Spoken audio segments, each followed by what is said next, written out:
where did all the money go? Because you see, you pay like $200 for an event, and next thing you know, it's like you go to the event and you're like, well, how did they spend all that money?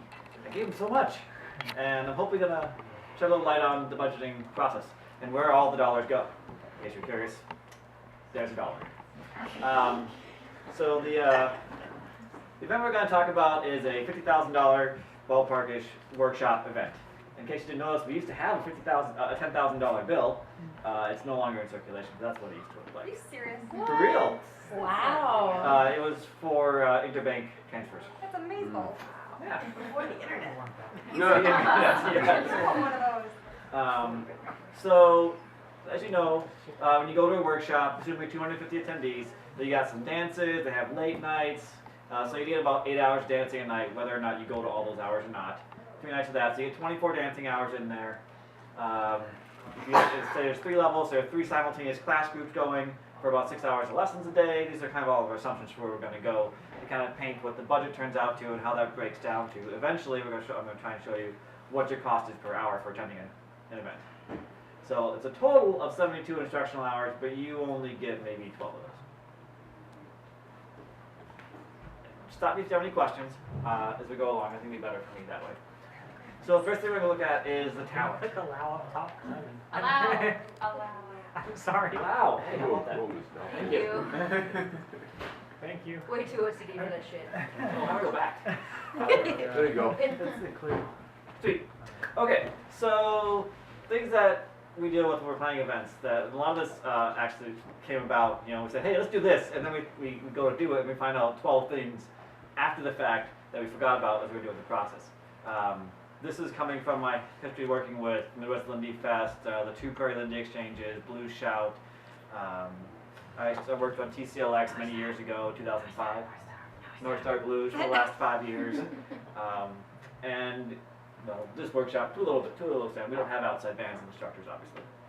So when you think about instructors and musicians, there are important things to consider. The obvious ones are transportation and wages and fees, flights, when you start adding in the meals, if they need a hotel, and it all starts to add up. And the bands need, AV equipment. They need quality sound. They need someone to run the sound, someone to set it up. What is oot? Out of town. Okay. Good question. This is assuming, like, say we hire Gordon Webster for Midwest Lindy Fest this year and next year. And Kendra here should be cheering. Where is she? Downstairs. Okay. So then additional costs come into play. You need to hire a photographer if you want to get good pictures. Ben back there, waving at us. Graphic designer if you want the website and the print materials to look good, in case you want to have high production value for the event, which we do. You got to hire an MC because the work that John Tiger did or Andrew Thinkman before them from the Lindy Fest, it's a skill like anything else. And they work on it and they practice and they do a really good job making sure that they're actually the ones running the event. They're the ones who are telling all the attendees what to do during the event. It's not we organizers. We're detached at that point. So the MC job is actually really important. I don't know if you guys remember a couple of years ago when the lighting system caught on fire for Midwest Lindy Fest. It was the MC who told everyone, kept everyone calm and let them know what was going on. What else do we have on there? Staff meals add up a lot. If you think about the cost of eating for a day, it's about $30 for lunch, dinner, and breakfast, times 12. You have 12. We're already up to 12 musicians and instructors. You have a photographer, maybe. The MC needs meals. All your organizers need meals. All your volunteers might need meals. So you're talking, as many as a dozen or even 2 dozen meals every day for a large event. That's up pretty quick. Other supplies, snacks and food is not cheap. The pizzas can easily run several $100s. By that I mean more like $500 to feed 200 people. In terms of t-shirts, that's an upfront cost that you have to pay for, even though you make that up when you sell the t-shirts. And then a lot of things people don't realize is the sales tax, registration system, payment system, and the cash reserves are all components that cost money. It comes out of your dollar, basically. The sales tax, depending where you do it in Minneapolis, could be 7%, it could be 10.5%. That sales tax, we don't pass it on, it comes out of our pocket. The registration system, if that's, say, there's a bunch of them out there, open dance camps, and so on, but that fee can run you 3% of the registration. On top of that, there's 3% that goes off to PayPal every time you send PayPal a check. The wallet's supposed to be 25 cents, but it's harder to work with. So trade-offs in this whole process. And then the bottom one that a lot of events don't consider is putting some money aside to cash reserves. And that's relevant because you never know if you got to hit your registration mark. And so you got to have that money in reserve in case you come up short. And events come up short more often than you probably realize. And then that money comes out of the organizer's pocket. So, here we are. I ran these numbers based off of, like I said, Midwest Lindy Fest and Blue Shout and North Star Blues, and so I kind of took some estimates, and this is kind of where it breaks down. About 30% goes to the instructors, 20% to the bands. The venue fees wind up being a quarter of the costs, and then supplies and staffing, taxes and fees. These taxes and fees wind up being almost 20% of the budget as well. So it's a big number when you think about it. That's money that we don't get. So when you pay your $200, take 20% off the top, and that's how much actually winds up going to the instructor. You're going to the event, 60, sorry. But I don't like to look at it that way. I like to break it down into what's the cost of each particular event. So here's where our numbers break down. The dances, because the bands cost more, and the venue time, and so on, tends to go almost $28,000, where the classes cost $22,000 to run. But that doesn't really help you guys understand where the money goes for your dollar. So we'll break it down further. Here's individual dances. So now we can take, this is one dance. So you get, the left column you get times 3, and then the right column you get times 2, because there's 2 days of classes, 3 nights of dancing. So if we break that down and do our math, at 250 attendees, $200 each, 3 8-hour dances, 2 6-hour dances. Each dance costs about $37 per person, and the 2 days of classes cost $48 a person. So we break that down to the hourly cost. We pay about $4.67 per hour of dance per person. So the reason why this works out, and the classes are $7. So if you think about this, when you come up to your dance on, say, Friday or Saturday night at Lady Fest and asking $25, well, they're actually going to be short for your daytime if you're doing it a la carte, because who's going to pay $38 for a dance, right? You can say, if you try to charge that, no one's going to go. But this is this is what the cost breaks down for each night of dancing at the major events. This is kind of the perspective I just wanted to present to say, you know what, it's in terms of the hourly cost, not too bad. When you add up 24 hours of that, it gets expensive.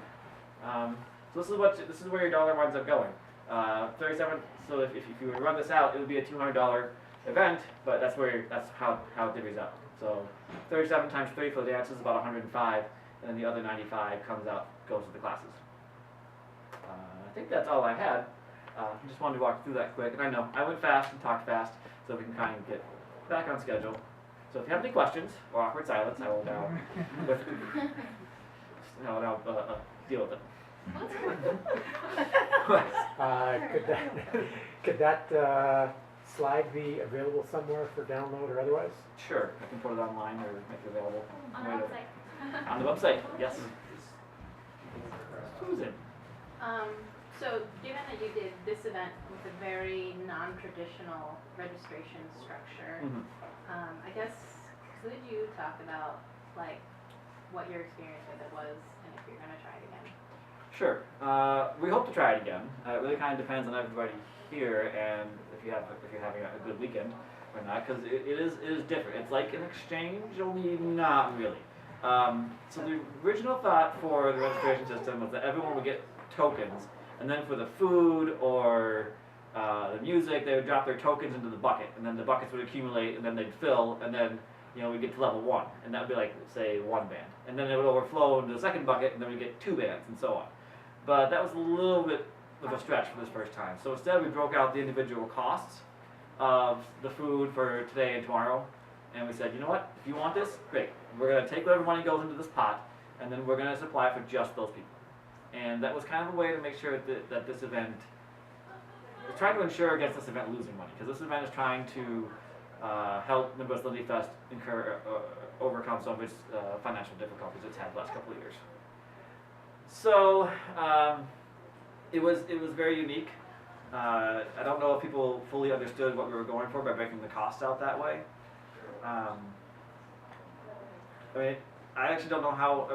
Everyone who's here obviously got through the registration system fine, but I'd love to hear feedback on that. later we're gonna send out a survey to get the response. As an organizer, it was a little bit more risky, but at the same time, it's like risky because I want to do the things, but I can only do so much as what people have actually invested in. Does that help answer the question? Yeah, I guess I thought it was a good idea, and I thought it was an interesting way. You talk about being more risky, it almost seemed more safe. to Well, it's me. financially Yeah. safe, but Yeah. me as an organizer who wants Yeah. to do things, Yeah, it's like I couldn't do half the things I want to do. yeah. And the other questions? What's the largest variable? I mean, you showed these numbers as looking pretty consistent, but what would be your largest variable in terms of hard to predict cost? Flights. Not venue. No, venue's fixed. We know the venue. The venue for North Lake Fest we booked almost. We booked it months ago. Say for North Lake Fest. They're booked years in advance. And the thing with venue is that you can keep shopping around until you find someone that meets your price point, or you know what price you're going to have to deal with. So it's not a variable cost. We know that like it's either going to be thousands more than we thought, or thousands less than we thought, or right in the mark. But flights vary so much. When the fuel got really expensive a couple years ago, all the flights went from an average of $300 to $400. So now you're talking 12 to 15 flights for the various staff, and it's thousands of dollars more than we expected. My guess to answer that question would have been the number of people who attended, because you did all this math with the fixed 250. Yes. How is that really reliable? Are the number of attendees really reliable? Because the price per you said no one would pay $37 to go to a dance, but if by lessening the price you're encouraging more people to show up, and so maybe that So there price is per person would go down. Yeah, there is.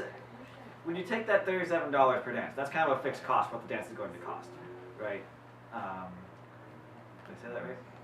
No, the $9,300 is how much the dance is going to cost. Right. If fewer people show up, then yeah, that's going to be spread out amongst fewer people. If more people show up, so it's kind of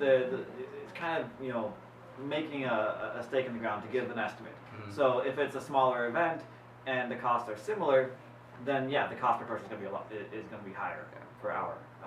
So for Midwest Lindy Fest, can you count on a certain number of people showing up pretty reliably? Yes and no. We have a pretty good estimate, but the problem is it's like plus or minus 50 people. Yeah. So it's like a 250 person event plus or minus 50. Right. Which So is that's a huge window where it's kind of like, well, do we target the 300 people or do we target the 200 people? Or we just kind of go in the middle and hope. And there are certain areas where you can kind of withdraw effort, if you're underselling, or push effort into if you're overselling. I got a chart that I won't show you, but generally the risky part for organizing hosting events that I found is that a lot of the locals register in the last month of the event, and so your curve is going like this, and at the end it does this, which is great because then you're going to make it. But if it does this and just stays flat, then you wind up really short if you're expecting that curve at the end. So you don't want to count on it. Where do you typically cut if you know that you're going to be short? That's a dangerous question. Food for the guests. We start to trim the budgets for what we're offering talent. Instead of pushing talent into going to hotels as a preference, we'll try to encourage them to go into hosting situations. We'll cut down on production costs. Like instead of doing a full color 5-page brochure, we'll do a sheet of paper. A lot of the costs are fixed in here. It's this top section here. We can't really do much about taxes and fees. Although supplies and staffing are kind of the areas where we can get the most leeway in terms of things we can change. But the bands, the venues, and instructors, they're all booked months in advance. So and plus, like instructors, like if we only have 6 instructors for our 3-track workshop, we can't cut an instructor pair because then we would be shortening the track. What type of dynamic do the fundraisers help in this whole situation? The fundraisers try to provide a little bit of cushioning. So try to reduce, if we have that uncertainty in registration numbers, the fundraisers give us a cushion to work from. And if we wind up, making our mark, they'll go into the cash reserve for the next year. So far, what would you say has been your most successful kind of fundraiser? Probably it's a tough question. Tough question because they all kind of do about the same. say it that way, but it's pretty much true. Like the point of the fundraiser is to raise funds and then give something back to those who are coming, right? So we have the dance, we have our competitions. I'd say the most successful has probably been the Jack and Jill, because it's a low barrier to entry competition. Most everyone who's going to be in town attending that, which is next week, by the way. Yes. A lady Yes, is there should go. running that. Yes, everyone should go. You're all going. Because it's it's a low barrier to entry, and people kind of like doing the contest. As much as people brag about contests every now and then, people do come out for the competitions. Peter. I noticed that you didn't have like comps on there as one of the expenses. That certainly factors in somehow, but it's weird because it's like negative money. How do you calculate that? It would go under the supplies side as being competition payments. No, prices. sorry, not competition, comps. Like people like Oh, volunteer and they don't pay the money to get in, but you're also it's like you're not, that fits into your budget somehow. You're not actively paying them, and you're not making that money. I don't plan on taking money in and then canceling money out. They just never entered the budget. So the 250 people in this are the 250 paying customers. There would be, from the Whistling Fest, there's going to be almost a dozen volunteers, and then maybe another 6 to 8 staff who are getting in for free. And then there's invited guests.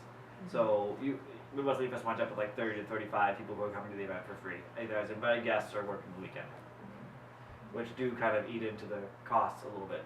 If you want to think about it, I mean, yeah, anytime someone gets in free to the event, the people who are paying are, what's the word I want to use? Subsidizing, thank you. Those who are getting Like it for food free. and stuff, like they're Yep. eating it, but they're not. Right. So part of the instructor piece, for Part of that example, too. includes the instructor meals, right? So some of your money is going to that. If we're providing meals for our volunteers, that's coming out of the supplies budget. Any other questions? It seems like the instructor cost would be the toughest because of the flights and also, like, you mentioned the accommodations earlier. I mean, do you have a lot of flexibility with instructors usually? Are they pretty good with, okay, well, we'll stay at this person's house or, we'll eat whatever you're Generally, they're pretty good about it. And plus, I got to give Peter Strom props because he's always willing to open his home to visiting instructors. So he'll take, 1 or 2 instructor pairs into their place, which really helps out a lot. Anything else? All right, who wants to go fetch Justin Ducks? Because he's up next.